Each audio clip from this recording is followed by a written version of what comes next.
কিভাবে আল্লাহর তাকওয়া অবলম্বন করতে হবে? রোজার দিন রোজা আসছে, সাহরি খেতে ডাকছে, উঠে যেতে হবে ভয়। কেন?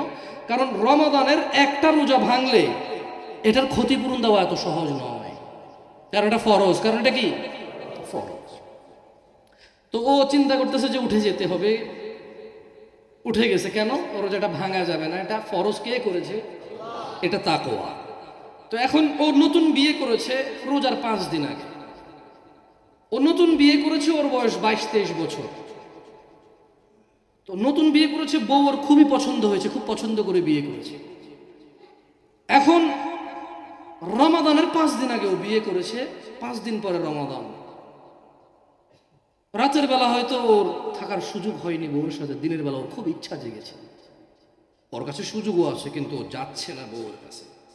এই না যাওয়াটাকে তাকওয়া বলে। না যাওয়াটাকে কি বলে? তাকওয়া বলে।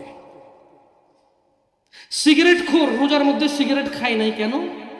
রোজা ভেঙে যাবে। রোজার পরে বললো যে এইটা খেলে যদি রোজা ভাঙে তাহলে এটা খেলে আমার অন্যান্য লস আছে, খায়নি।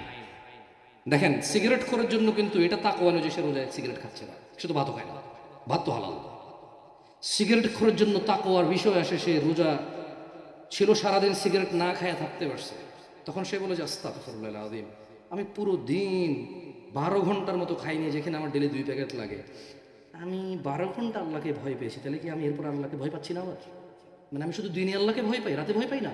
আস্তাগফিরুল্লাহ আযীম, এটা কত জঘন্য অপরাধ আমার দ্বারা। এটাকে তাকওয়া বলে। কি বলে এটাকে?